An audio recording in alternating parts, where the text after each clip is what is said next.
Hello കൂട്ടുകാരെ, എല്ലാവർക്കും പുതിയൊരു വീഡിയോയിലേക്ക് സ്വാഗതം. ഇന്നാണെങ്കിലേ ഞാനിന്ന് ഫ്രിഡ്ജ് ക്ലീൻ ചെയ്യാൻ പോവാണേ. 2 മാസത്തോളമായി ഡീപ്പ് ക്ലീൻ ചെയ്തിട്ട് കേട്ടോ. അപ്പോൾ ഞാൻ വിചാരിച്ച് ഇന്നൊന്ന് ഫ്രിഡ്ജ് ക്ലീൻ ചെയ്യാൻ. അല്ലാത്തപ്പോൾ ഞാനാണെങ്കിൽ ജസ്റ്റ് അതൊക്കെ ഒന്ന് എടുത്ത് മാറ്റിയിട്ട് ഒന്ന് തുടച്ചെടുക്കത്തേ ഉള്ളൂ കേട്ടോ. ഈ ട്രേകളും അതും ഇതും ഒന്നും പറക്കി മാറ്റത്തൊന്നുമില്ല, അല്ലാതെ അങ്ങ് എടുക്കത്തുള്ളേ. അത് തുടയ്ക്കാൻ വേണ്ടി ഞാനൊരു ലിക്വിഡ് ഉണ്ടാക്കുവാണേ. വെള്ളത്തിനകത്ത് നാരങ്ങാനീരും വിനീഗറും കൂടെ ഒഴിച്ചിട്ട് കേട്ടോ. ആദ്യം ഞാനാണെങ്കിലേ ഫ്രീസർ അങ്ങ് ക്ലീൻ ചെയ്യാമെന്ന് വിചാരിച്ചു കേട്ടോ. അതിൽ കുറേ സാധനങ്ങളുണ്ട്, മീനും ഒക്കെ ഇരിപ്പുണ്ട് കേട്ടോ. അന്നേരം അതങ്ങ് ആദ്യം അങ്ങ് വൃത്തിയാക്കി അതെല്ലാം അങ്ങ് പറക്കി വെക്കാമെന്ന് വിചാരിച്ചു. ഉള്ള തണുപ്പത്ത് അത് ഇവിടെ ഇരിക്കട്ടെ എന്ന് വിചാരിച്ചു. വെളിയിലിരുന്ന് അത് ചീത്തയായാലോ എന്ന് വിചാരിച്ചിട്ട് കേട്ടോ. അങ്ങനെ ഞാൻ സാധനങ്ങളെല്ലാം ആദ്യം പറക്കി മാറ്റി വൃത്തിയായിട്ട് ലിക്വിഡൊക്കെ ഉപയോഗിച്ച് നല്ല വൃത്തിയായിട്ട് തുടച്ചെടുത്തിട്ടുണ്ട് കേട്ടോ. മേളിലത്തൊക്കെ ഞാൻ കസേര കയറിയെന്നാണ്, എനിക്ക് എത്തത്തില്ലായിരുന്നു, കസേര കയറിയെന്നാണ് അതൊക്കെ വൃത്തിയാക്കി എടുത്തത്. പിന്നെ ഞാൻ സ്റ്റാൻഡൊക്കെ ആദ്യമേ തന്നെ ഞാൻ കഴുകി വെച്ചായിരുന്നേ. അല്ലെങ്കിൽ പിന്നെ തുടച്ച് തീരുമ്പോഴത്തേക്ക് ഉണങ്ങത്തില്ലല്ലോ, അത് കാരണം ഞാൻ ആദ്യമേ അങ്ങ് കഴുകി വെച്ചിരുന്നേ. പിന്നെ മീനും അതും ഇതുമെല്ലാം ഞാനങ്ങ് ഫ്രീസറിൽ പറക്കി വെച്ച്. ഇനി നമുക്ക് ഫ്രിഡ്ജ് വൃത്തിയാക്കാം കേട്ടോ. ഫ്രിഡ്ജിനകത്ത് നിറച്ച് സാധനങ്ങളാണ്, മലക്കറിയും തൈരും അതും ഇതും കുറേ സാധനങ്ങൾ ഇരിപ്പുണ്ടേ. അതെല്ലാം ഞാൻ ആദ്യം പറക്കി വെളിയിൽ വെച്ചിട്ട് പിന്നെ ആ സ്റ്റാൻഡുകളൊക്കെ ഉണ്ടല്ലേ അതെല്ലാം ഊരിയെടുത്തിട്ടുണ്ടേ.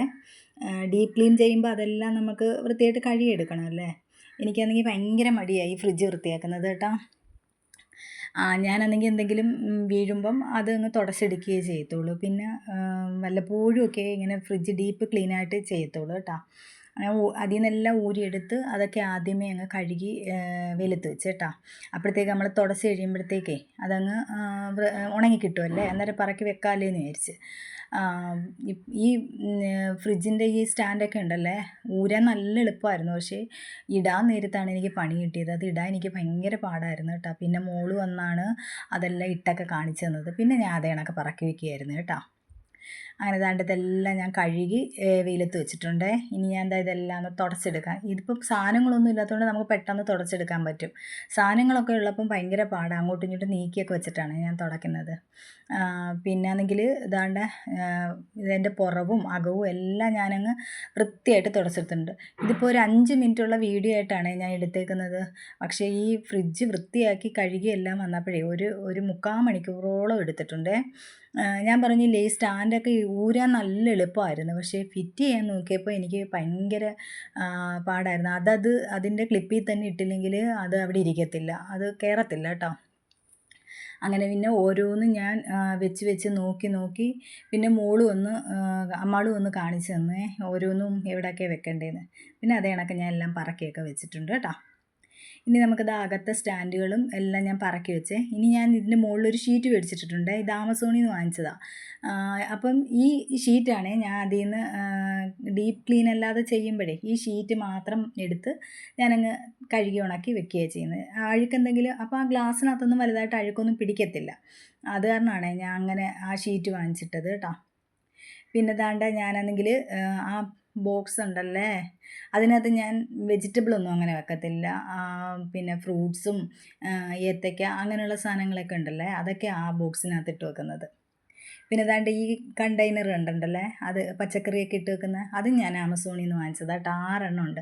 നല്ല യൂസ്ഫുള്ളാണ് കേട്ടോ. നമുക്ക് തക്കാളിയും പച്ചമുളകും അങ്ങനെയൊക്കെയുള്ള സാധനങ്ങളൊക്കെ ഇട്ട് വെക്കാനേ നന്നായിട്ട് ഒതുങ്ങി വൃത്തിയായിട്ടിരിക്കും. പിന്നെ ദാണ്ട് കഷ്ണമായിട്ട് മേടിക്കുന്ന മലക്കറികളുണ്ടല്ലോ, സാമ്പാറിൻ്റെ കഷ്ണങ്ങൾ, അതെല്ലാം ഞാൻ ഇങ്ങനെ ഒരു ട്രേക്കകത്താണ് ഇട്ട് വെക്കുന്നത്. അത് പ്രത്യേകം മേടിച്ചതാണ്, ഞാൻ കടയിൽ നിന്ന് മേടിച്ചതാണ് കേട്ടോ.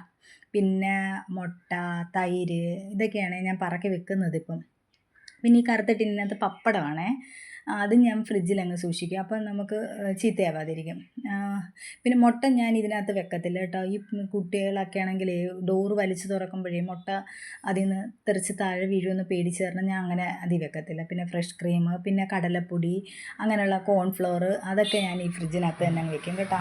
ചിലപ്പോൾ പുറത്തിരുന്നാൽ കേടായി പോയാലോ എന്ന് വിചാരിച്ചിട്ട് അതൊക്കെ ഞാൻ ഇതിനകത്ത് തന്നെ അങ്ങ് വെക്കും. പിന്നെ സോസൊക്കെ ഉണ്ടല്ലേ, അതും ഞാൻ ഈ ഫ്രിഡ്ജിൻ്റെ ഡോറിനകത്താണ് വെക്കുന്നത്. പിന്നെ ടൊമാറ്റോ സോസ് ഞാൻ അങ്ങനെ കടയിൽ നിന്ന് മേടിക്കാറില്ല കേട്ടോ. കടയിൽ നിന്ന് ഞാൻ വീട്ടിൽ തന്നെ ടൊമാറ്റോ സോസ് ഉണ്ടാക്കിയാണ് ചെയ്യുന്നത്. ഇനി ഒരു വീഡിയോ ഞാൻ ചെയ്യുന്നുണ്ട് ടൊമാറ്റോ സോസ് വീട്ടിൽ ഉണ്ടാക്കുന്നതിന് കേട്ടോ. യൂട്യൂബിലൊക്കെ ഉണ്ട്, എന്നാലും ഞാൻ വീട്ടിൽ അത് നോക്കിയാണ് ഞാൻ ചെയ്ത് പഠിച്ചത് കേട്ടോ. ഇപ്പം ഞാൻ അങ്ങനെ ഉണ്ടാക്കുന്നത്. അങ്ങനെ എൻ്റെ ഫ്രിഡ്ജ് ക്ലീനിങ് എല്ലാം കഴിഞ്ഞ്. എല്ലാവരും എൻ്റെ ചാനലൊന്ന് സബ്സ്ക്രൈബ് ചെയ്ത് സപ്പോർട്ട് ചെയ്യണേ. ലൈക്ക് ചെയ്യുകയും കമൻറ്റ് ചെയ്യുകയും ചെയ്യാൻ മറന്നു പോകരുതേ. പുതിയൊരു വീഡിയോ ആയിട്ട് വീണ്ടും കാണുന്നവരെ താങ്ക് യു.